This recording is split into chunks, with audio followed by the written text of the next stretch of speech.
All right, everyone. So, just to show you how crazy the right wing can be, let me give you the example of Heather Green.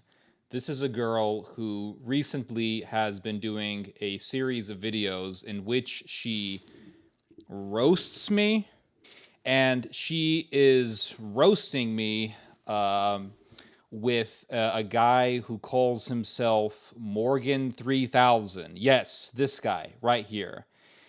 And Heather Green, I have tried to reason with this girl a number of times, and she has told me that the reason why she is so vicious against me is because she is very critical. Yet she is so critical that she's hanging out with a cross-dresser.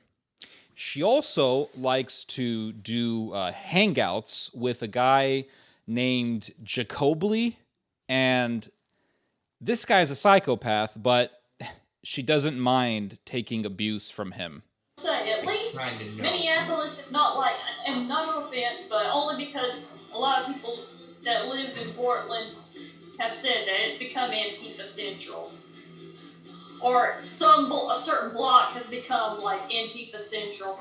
Again, I don't know, but from what I've heard from Antifa Central, that's funny. Do you believe in Nazis? Do you believe in fascism? Well, no. Then you're Antifa. Shut the fuck up. It's not a real group. She told me about how she wants to have children with Milo Yiannopoulos, even though Milo advocated for pederasty, man-boy love. Believe it or not, I actually had a crush on him and I wanted to give him 3 or 5 kids.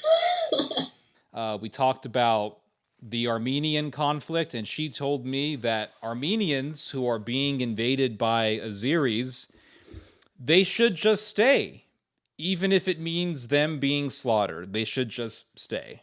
I'm not cheering about it. I'm laughing at your own delusional way of thinking. Well, I wouldn't dare laugh at anything like this. I'm laughing at you, Heather. I'm not laughing at the Armenians. So for now, I'm just going to be showing part 1 of my debate with Heather Green. In this part, we will be debating on Milo Yiannopoulos and his pederastic ideology. Enjoy. Well, not really enjoy, but watch and learn. Because this discussion really does demonstrate how pernicious the conservative movement has become in this country. Okay, so what else? Hello? Hello. So I noticed we're getting into like other little discussions, which is fine. But I'm just wondering, like, what else do you disagree with me on? We've gone through the Armenia thing. We've gone through some things about ethnocentrism or whatever. I think ethno-nationalism is very dangerous. I don't know what you think about that, but anyway, what well, else? if it's in a defensive, I can see that to a degree. But that's if there's an actual threat. But that's not necessarily ethno-nationalism. That's just collective self-defense, which is completely fine. I'm talking about ethno-nationalism, like we are Croats and we don't like any sort of Slavic text on the stop sign. That's what I'm talking about. And that okay, was so Yugoslavia, those areas, that's going to be iffy. But when you have some, like if you have the Poles, you have Russian, again, Yusuf would do so much better discussing this than I did. Ukrainians hating Poles. That's another example of ethno-nationalism. Armenians getting hated on by Azeris, or vice versa, even. I mean, there's all sorts of examples I can pull out of how ethno-nationalism is dangerous. I mean, you brought up the Maccabean revolt. I'll bring up the Jewish war against Rome. I mean, the Jewish war sparked when the Jews said no foreigners allowed in the temple. That's what sparked the war between the Romans and the Jews. So what else do you disagree with me on? Like, what else do you have issue with?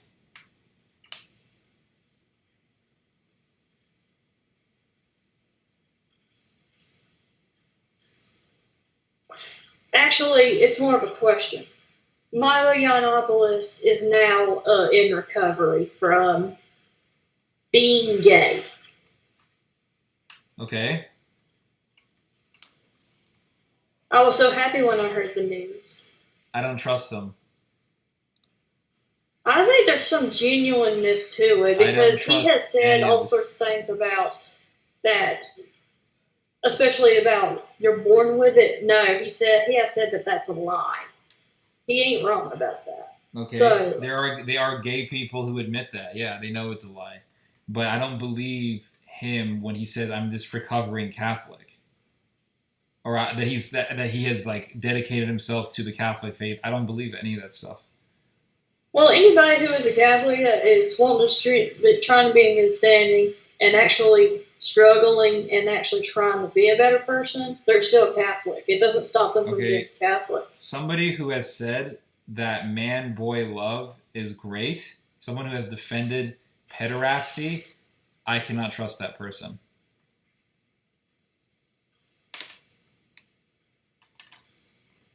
Believe it or not, I actually had a crush on him and I wanted to give him 3 or 5 kids. Okay, well, you want it to be married. But that was then. Okay, that's your own. That's weird, but okay, that's your thing. But well, he's a great speaker. He's got a lot. He has potential, and I do pray for him every day. And also, when you scoffed at people that pray for Milo, what I don't understand, we could use a more prayer. What I don't understand about you, Heather, is that you make a huge deal about things that I have said, be it on what happened in Manchester, be it on my views on Johnny Cash, be it on my views, be it on my views on coronavirus, whatever. But this Milo Yiannopoulos guy says pederasty is great.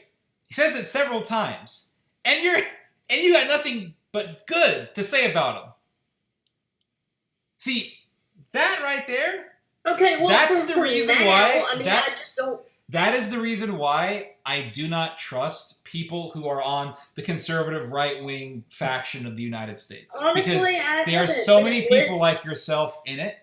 That's the reason why.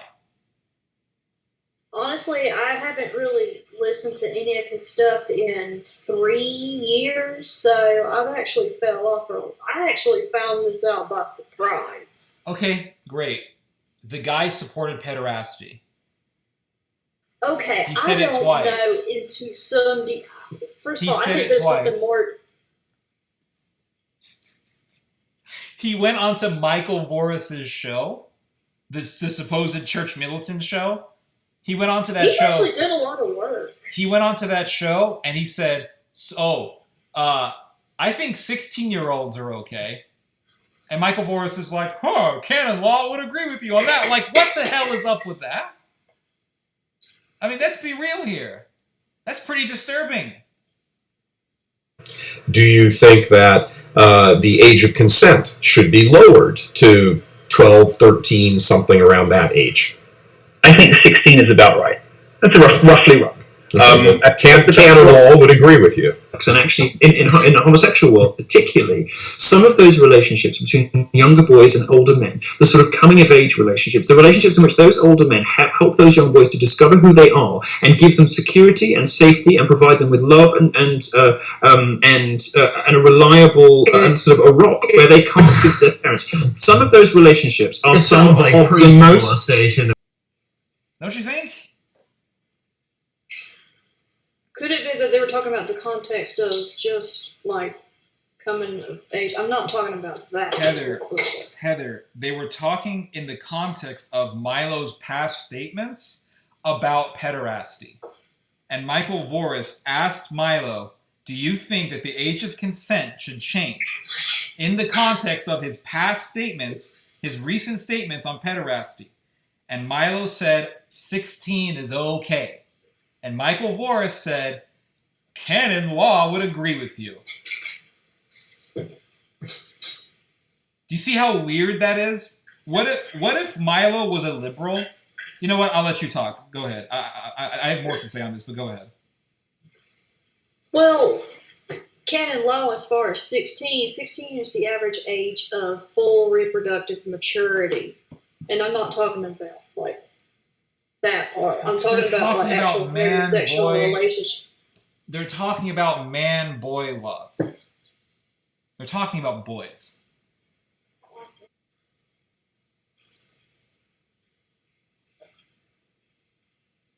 Well, okay. I'm actually mixed when it comes to Milo. Now, then I was like, okay, he's got potential. And now I don't know. I am much more cautious around just anything I believe nowadays than I was then. Okay. So if you're cautious, I am warning you that you should not trust people like that. Well, I know he has the things to shock and make. I do know that. And your point is? But there has been some things that he isn't wrong about. Hold especially, on. he's What's your actually point the about reason that? that I've looked into church history. Heather, what's your point about him making shocking statements that has to do with his pederastic beliefs? It's not that. I'm just saying that there are certain other things that he has said about church history that made me want to delve deep into it.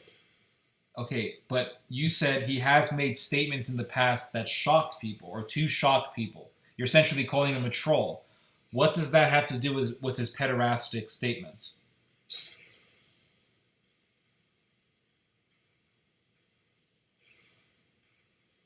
Are you saying that his statements on pederasty could have been just said to shock people?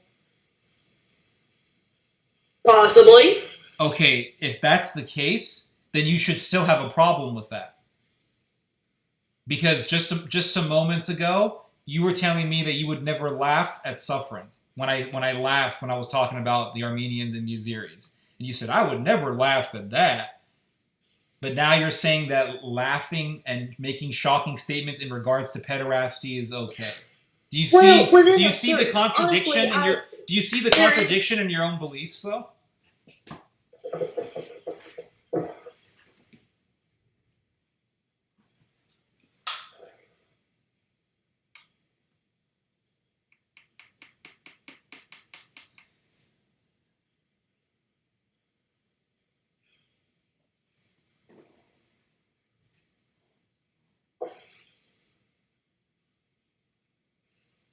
Okay, let's just forget Milo, okay? Forget him, but why forget him though? What made you say now let's forget him? I don't know. It's so difficult when it comes to talking about Milo, it seems. What made it difficult?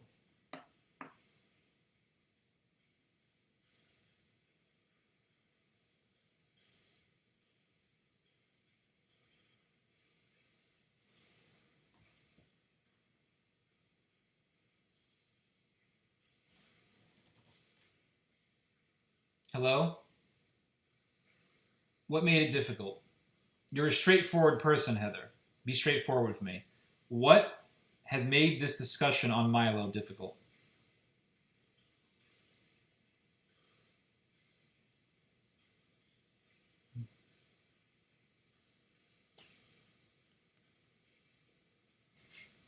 Because it's no longer 2016, it's no longer 2017. He's not in the eye as much anymore, although he's come back. But if he really is what he says that he's doing, I hope he really is. You're not answering the question, though. You're not answering the question. What has made this discussion on Milo difficult for you? We're not talking about his level of fame. We're not talking about his claim to Catholicism. Oh, that we are actually talking about that. But we're talking about what, because you said it's difficult to talk about Milo. What in this discussion has made it difficult? I think I know the answer. Yes, I think the way him and Michael Morris, when they were discussing, that is a problem. Okay, that's good. We can come to that agreement.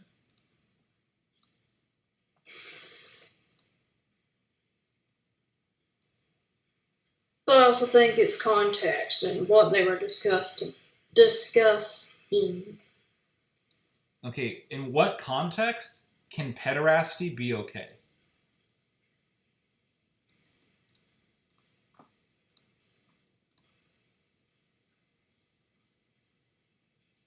Is this like man and boy, or is it just in general? According to Michael Voris and Milo, it's a young 16-year-old man with an older dude. I find that to be pretty disturbing. And I think as a Catholic, Michael Voris should have found that pretty disturbing as well. Milo didn't find that disturbing at all. I honestly cannot trust this person. If someone was a known pederast and he preyed on young men, and then he came to you and said, "Hey, Heather," and let's say you're a mother and you have a child, and he said, "Hey, Heather, I'm converted to Catholicism. I'm a cured man." Would you trust him? Well, I don't know that person, so no. You don't know Milo either.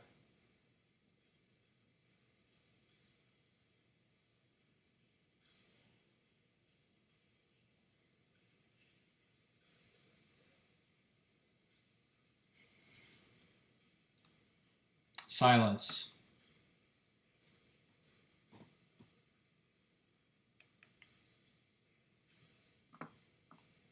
Well, the thing is, I think in pederasty they're talking about like prepubescent boys, not those that have already passed. It's both disgusting. Can we agree on that? Well, I mean, yeah, but Okay, so why would we trust someone like Milo who has actually advocated for this certain thing? or if he has or maybe changed his mind, I don't know. Do you know that Milo has never really recanted what he said? He's never truly recanted from it. He said, "Well, I'm sorry." He said the left. No, he said the left misinterpreted him.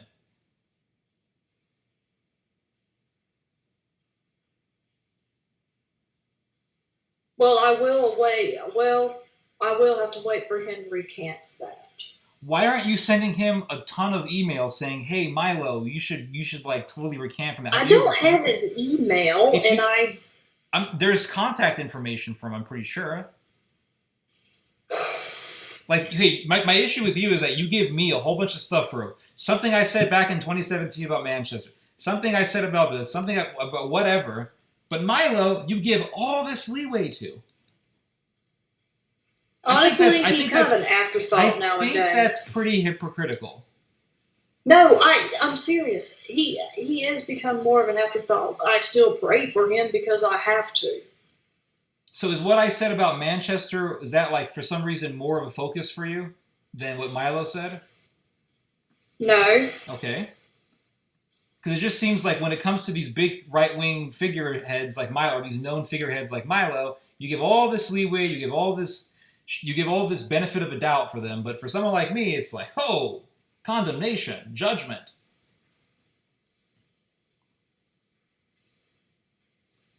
I think that's pretty hypocritical.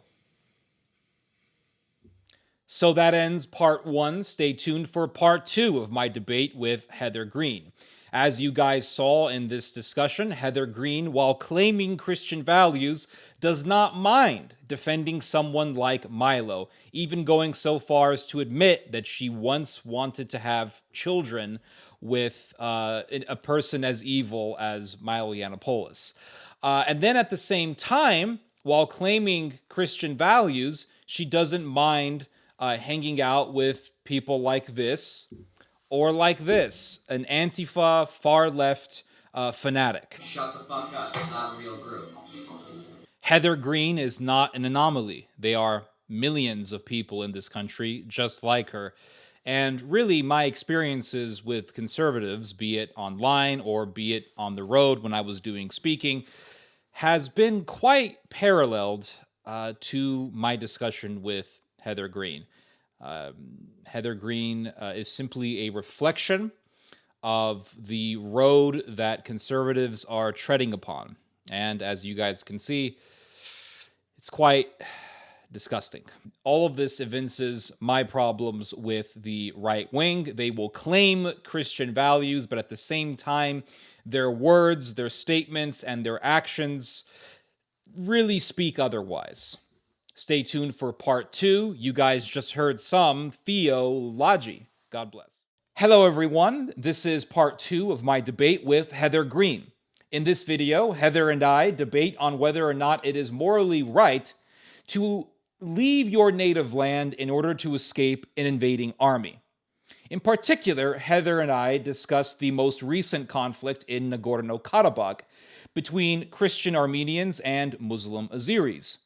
In this conflict, many Armenians left their homes in order to escape Azeri troops who did, in fact, murder civilians once the war was over. Heather's position is that the Armenians should have stayed. My position is that the Armenians who left their homes did a morally right thing because they were preserving human life.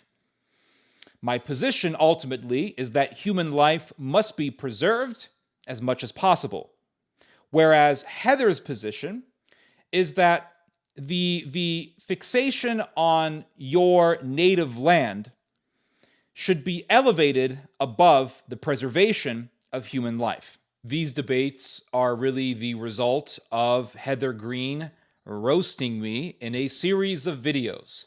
Participating in these videos with Miss Green are two men, one who calls himself Morgan 3000, yes, this weirdo, and a guy who calls himself Jacobly.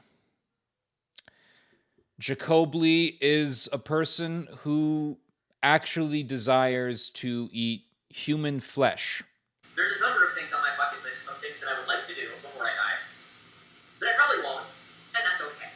Like one of them is try lung pork. If I get the chance to try lung pork, believe it. If it's life or death, believe it. Lung pork is human flesh. Yeah. If I get the chance to try it, I'm trying it.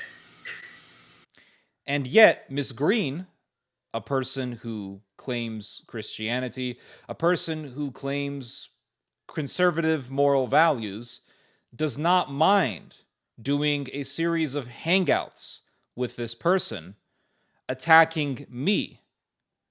And yet, she told me that she is very critical, and that is why she viciously attacks me in her videos. So here is part 2 of our debate. Watch and learn as to how insidious the conservative movement in America can become. Enjoy. So what do you disagree with me on? What do you have a problem with when it comes to what I say?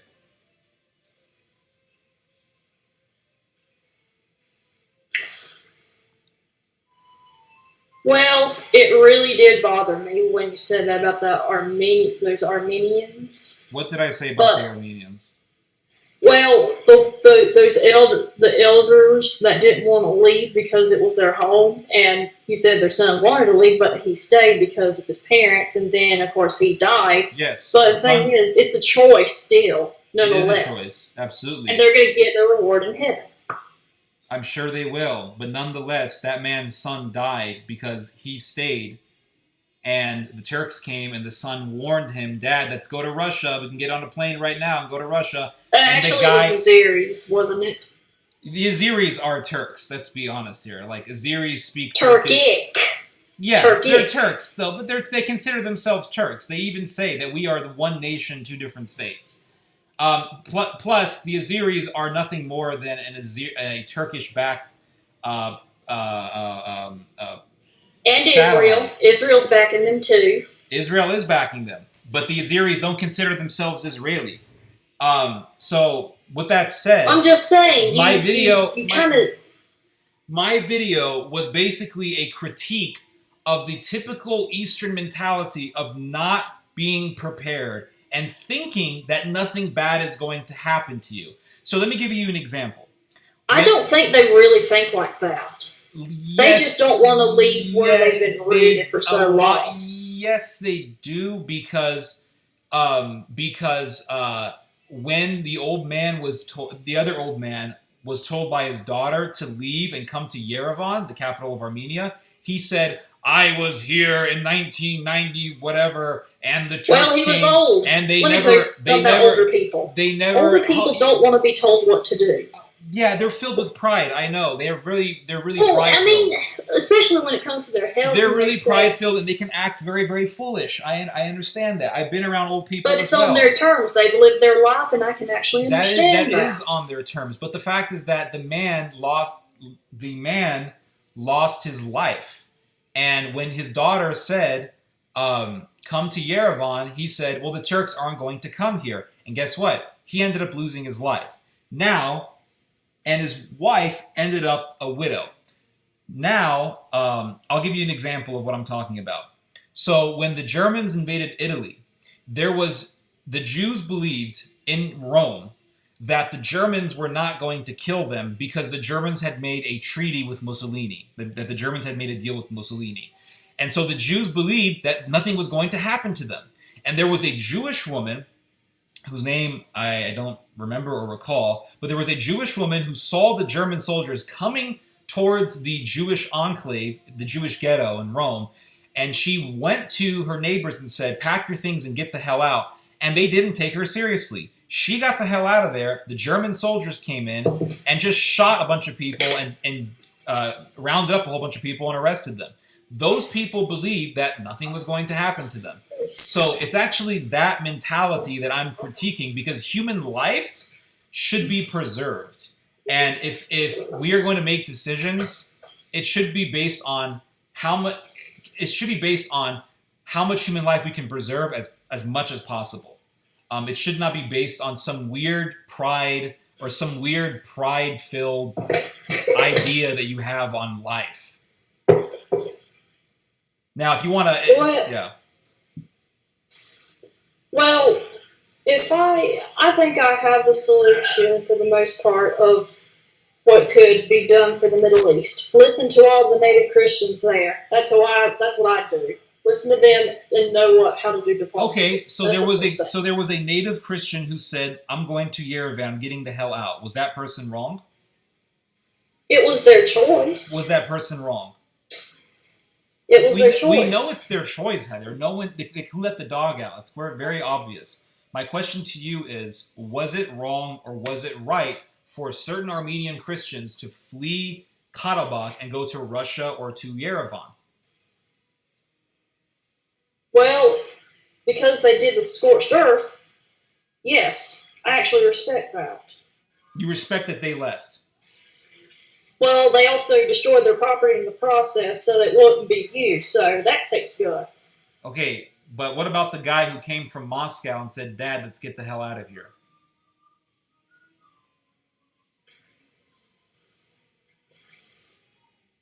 Not everyone burned their homes, by the way. There were people who left. They just left to Yerevan. Well, then somebody else probably did it for them. Okay. I'm just saying. Okay.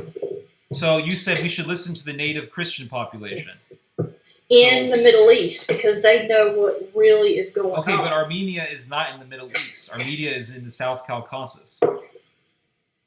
Well, it's sort of in the region. Okay, fine. Historically, fine. that's what I mean. All right, fine. I'm not going to argue geography with you, but that's fine. It depends on who you ask. And sure. It's going to vary. Sure. So you said we should listen to the native Christian population. In this case, it would be the Armenian Christians. Well, not just them. It's just within their own country, such as the Chaldean Christians. Okay, but in this story, we're talking about Armenians. Okay, so hundreds. But I'm talking any of them living in the Middle East in general. You brought up the Armenians, so let's just focus on that for now. If you want to talk about Chaldeans, we can do that. But before you shift, I know you like shifting to different subjects. But it's related. Before you do that, because I asked you specifically, what have I said that you don't like, and you said that you didn't like what I said about the Armenians. Okay, fine. So we're dealing with that. Because I don't want to get into this dance, the Heather Green dance with you, where you just shift to different topics. So the Armenian Christians, hundreds of thousands of them, left their homes. And they went to mainland Armenia. So if you say, well, we should listen to the Armenian population, all the Armenians who lived in areas where most of the Armenians who lived in areas that got invaded by the Azeris, they left. They didn't stick around. They went to either Yerevan or they went to the Christian city that was left alone, which the name I don't remember, Stepanakert. They went to Stepanakert, or they went to Yerevan or mainland Armenia, or they went to Russia. So I don't really see an issue with that, and I don't see an issue with someone saying, hey, Dad, I think we should leave. Turks are coming. Azeris are coming. I think we should go. And he says, I'm not going to go. So now you have a son who wants to go to Russia. Like, he doesn't want to be there because he knows the Azeris are coming and they're going to come with their NATO technology. But at the same time, he doesn't want to abandon his father. And I respect that the son stuck with his dad. But at the same time, though, the father's stubbornness pressured his son to stay there when he really didn't want to stay. And he ended up dead. And now the man has lost his son because of his pride. Now, I understand it's not the father's fault that the son was killed. It was the Azeris' fault because they actually killed the guy. But he should have gone with his son. That is my position. I would just say the last people I would criticize are any Christians in the Middle East or in that historical region, as they know what life is like compared to us. More so. They know what life is like. I think the son had better knowledge of what life was going to become than the father in this regard. Well, I'm not disputing that, but I'm talking about in general the people that want to stay where they are. You're not disputing that. So you understand where I'm coming from. Then when I say that, for example, if the Jewish woman who told the Jews in Rome to get out because the Nazis were coming and they didn't listen to her, a lot of them ended up dead.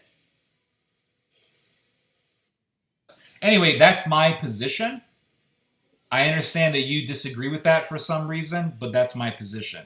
If someone says you should if someone says you should leave, or else you or some member of your family is going to be killed, I think you should listen. Even Jesus ran away when the Jews were throwing rocks at him. He ran away.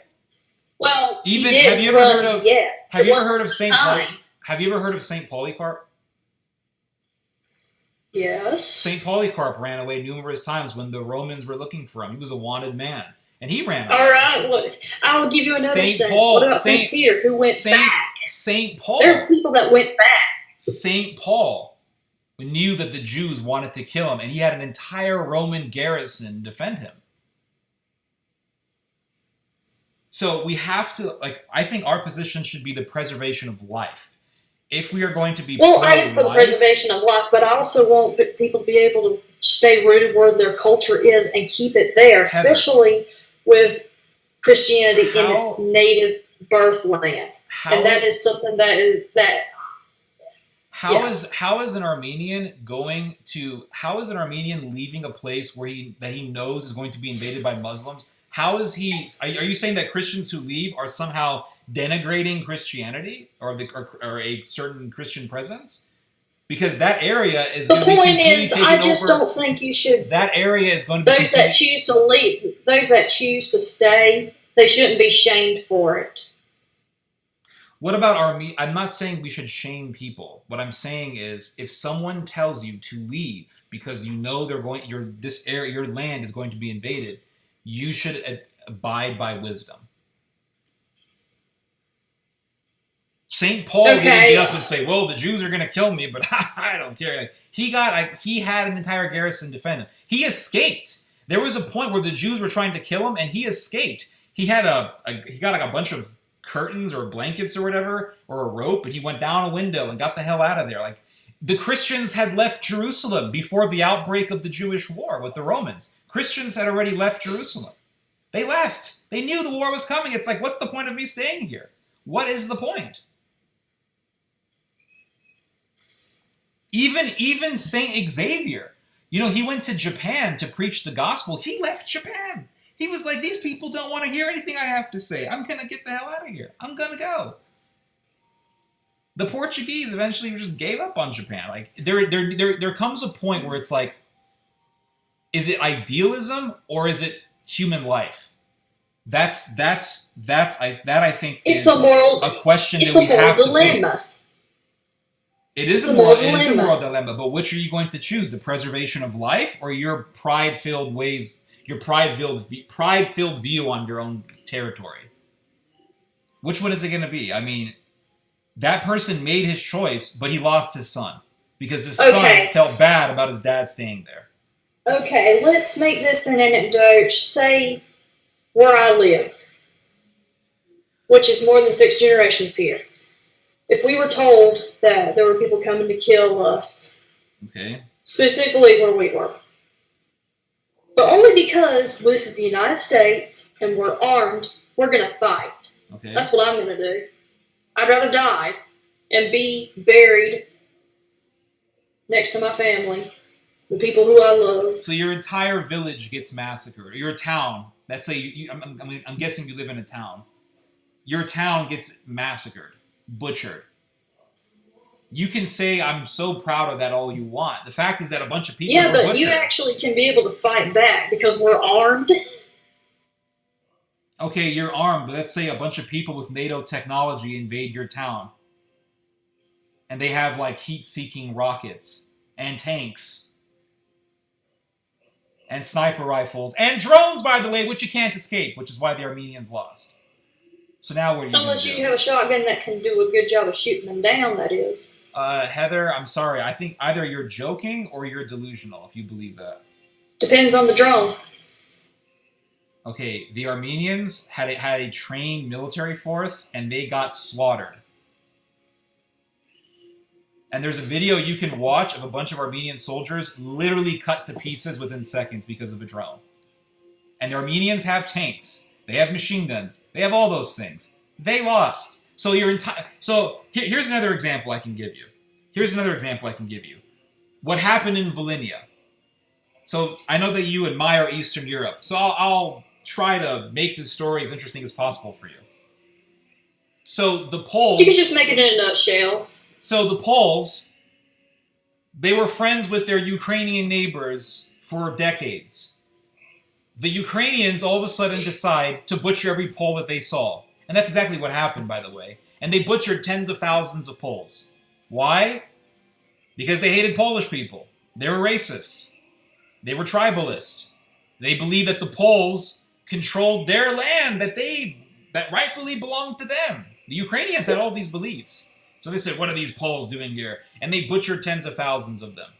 What year did this happen? This happened, I want to say, in the 1940s. That's what I thought. There was a lot of psyops going on at that time. Okay, I don't know about... And there's an ethnocentrism, and actually that's what it's affected. There was a lot of ethnocentrism. That's correct. That was in those days. That's but it's correct. not the right kind. It's not the right realm. Okay, well, hold on. That's a different discussion. We can talk about ethnocentrism afterwards, but I just want to finish this point. Because we're talking about leaving your land for safety. The Poles did not expect the Ukrainians to do that. And they were butchered in the most horrific ways you can imagine. Raped, chopped to pieces, beheaded, the whole thing.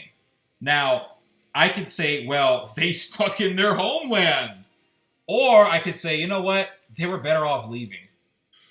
Because a lot of suffering would have been prevented. I'm for preventing suffering as much as possible. And I'm also for preserving human life as much as possible. Because I'm pro-life. I don't think that massacres should be enabled because of some weird ideology on blood and soil.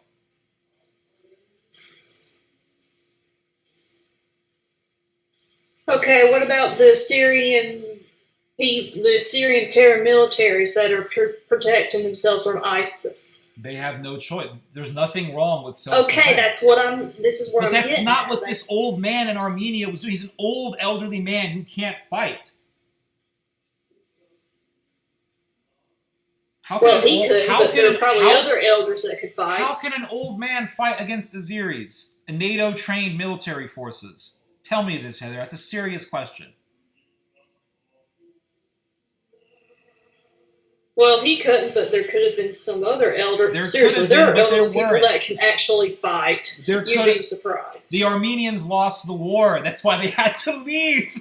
That's why the Azeris were coming, because the Armenians lost the war. And don't be all cheerful about it. That's horrible. I'm not cheering about it. I'm laughing at your own delusional way of thinking. Well, I wouldn't dare laugh at anything like this. I'm laughing at you, Heather. I'm not laughing at the Armenians. Is there another thing that you disagree with me on? Well, that concludes part 2 of my debate with Heather Green. Stay tuned for part 3 coming soon. Good night, or good day, depending on where you are. You guys just heard some theology. God bless. You wanted to talk about ethnocentrism. Let's talk about that. What is your position on ethnocentrism, and why do you think I'm wrong on the subject? Okay, as far as ethnocentrism, it's going to depend on what it is. Faith. Honestly, this is why I wish Yusuf was helping me, because he actually warns against ethnocentrism when it is not guided properly, and it's anti-Christian.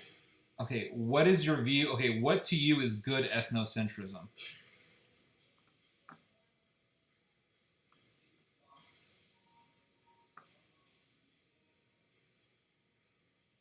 I'm trying to remember. Take your time.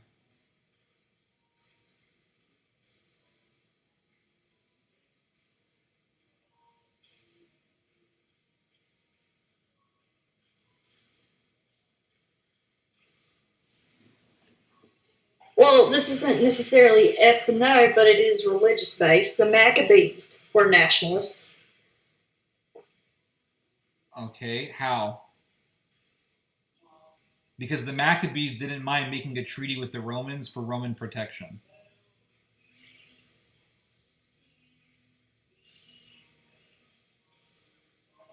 But they were How are they national. But how are they ethnocentric though? Okay, wait a minute. Okay. Because the Maccabean War was all about religion. So I asked you, what to you is a good ethnocentrism? Okay, let me correct that. I'm not an ethnocentrist, actually. Okay, I'm glad to hear that. Well, also because this is the United States. Okay. So. Sure. America's a very diverse place. So what is healthy ethnocentrism to you? Or does that even exist? I think I might have confused what I was trying to say, and I probably need to just stand back on that, because I think I just screwed up what I was want to say. But I think nationalism and ethnocentrism are different. Okay. Well, the thing is that the term nation signifies the people in a country. It does. So the word nation can also mean the people. And when you Yes. are a nationalist, that is, it denotes an idea, it denotes a belief in in elevating your people. I think maybe for your own country. That's what it's supposed to be. It's not supposed to push it on other people outside your border. That's not what I'm saying. Okay, but who is to say that nationalism could not lead to that? Well, then it's no longer nationalism. It's something else. Well, this is like when people make the argument for communism, and they say, "Well, communism could work in theory," and then you list. It never works. It never works. You're right, and you list unless it's in somewhat of a mixed economy, and then there's a whole line. I'm not gonna go there. But you can list all of these examples of communism failing and leading to atrocities and genocide. And what do communists today always say? Well, that wasn't real communism. They messed up. So what I'm hearing from you is essentially the same sort of paradigm, where nationalism is good on paper, but when I say, well, hey, look at these examples where nationalism went too far or got out of hand, you can say, well, that wasn't real nationalism. It stopped being nationalism.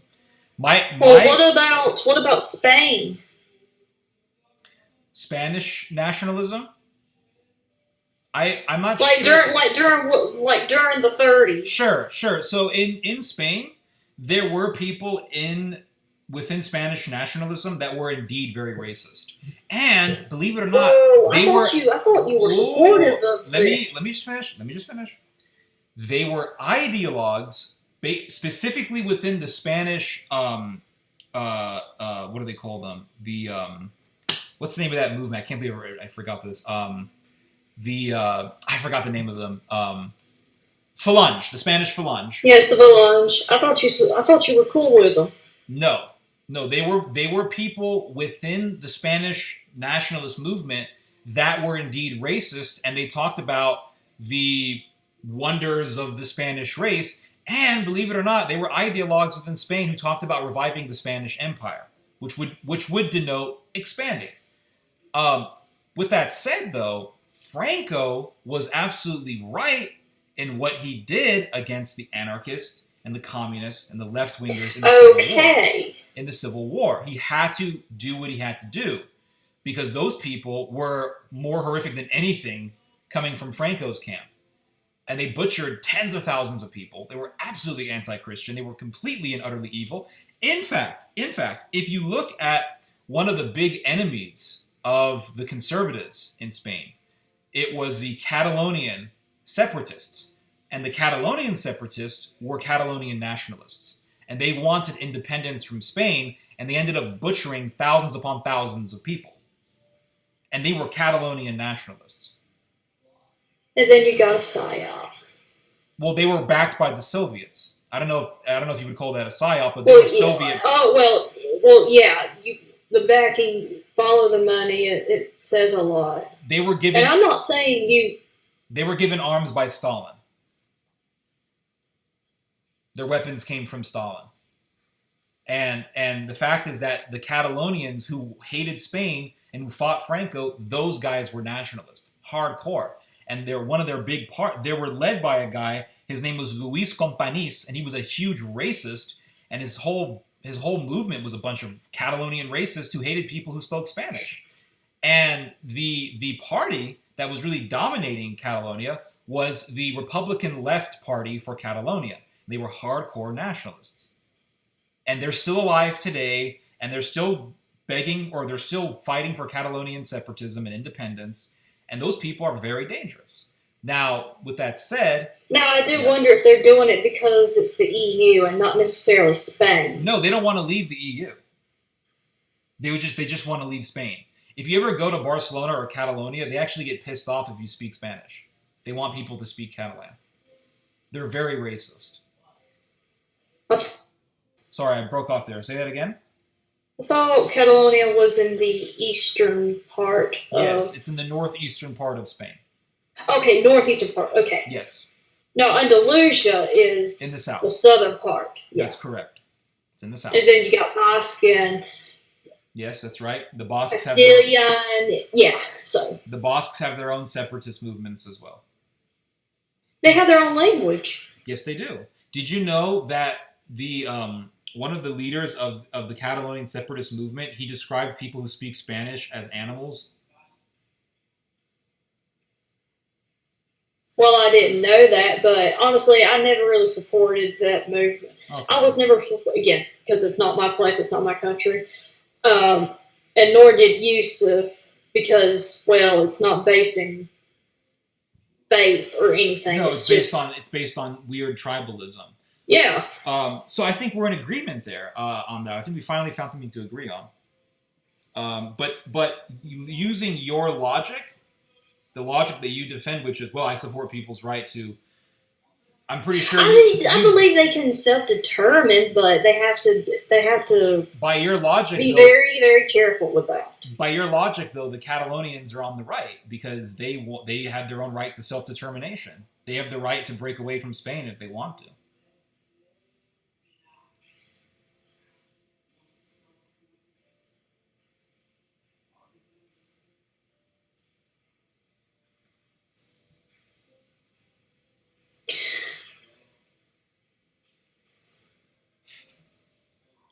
Hello?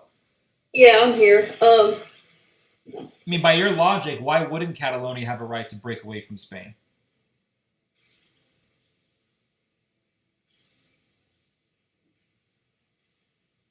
That's actually something I never asked Yusuf. I don't think he's covered Catalonia. I mean, Heather, do you ever think for yourself? I do. I'm just look. Do you I ever do your don't own research on study things? Catalonia. I don't study. There's only elements of stuff that I try to delve deep into. Honestly, Okay, so my real what I'm really passionate about is for people to know stuff, try to be brave, fight for what's theirs, what does that look like? defend your property, defend your family. People have the right to do all those things. I'm in favor of booby traps on private property. What if the mailman gets caught in them? Well, that's what signs are for. I think that's pretty crazy. What if like children walk up there and little toddler gets his leg chopped off from a bear Well, trap? there's fencing, there's all sorts of stuff you can make it harder to do, and What if a poor cat gets stuck in the bear trap? what if it's only inside a shed? It is a very interesting discussion. I can see the legality issues with it. However, I think if that it sounds ever pretty comes to a dangerous. severe That sounds pretty defense dangerous. mode, I can understand somebody rigging their property up. To fight against who? Invaders, for one. Who's gonna invade If we're America? invaded by another country, so to say. Okay. I could see that. In a war, yeah, I could see that, but not like in a regular situation. I think that's pretty crazy. Okay, so what else? Hello? Hello. So I noticed we're getting into like other little discussions, which is fine, but I'm just wondering, like, what else do you disagree with me on? We've gone through the Armenia thing. We've gone through some things about ethnocentrism or whatever. I think ethno-nationalism is very dangerous. I don't know what you think about that, but anyway, what Well, else? if it's in a defensive, I can see that to a degree. But that's if there's an actual threat. But that's not necessarily ethno-nationalism. That's just collective self-defense, which is completely fine. I'm talking about ethno-nationalism, like we are Croats and we don't like any sort of Slavic text on the stop sign. That's what I'm talking about. And that Okay, was the Yugoslavia, those areas, that's going to be iffy. But when you have some, like if you have the Poles, you have Russia, again, Ukrainians hating Poles. Yusuf would do so much better discussing this than I do. Ukrainians hating Poles. That's another example of ethno-nationalism. Armenians getting hated on by Azeris, or vice versa, even. I mean, there's all sorts of examples I can pull out of how ethno-nationalism is dangerous. I mean, you brought up the Maccabean revolt. I'll bring up the Jewish war against Rome. I mean, the Jewish war sparked when the Jews said no foreigners allowed in the temple. That's what sparked the war between the Romans and the Jews. So that ends our debate. This was between myself and Heather Green. And as you can see, Heather Green definitely has some delusional ideas, some very destructive ideas. She wants to put booby traps around her house. Armenians being invaded by Azeris, they should stay in their homes, even if they're elderly and defenseless. And in that type of situation, people end up getting murdered.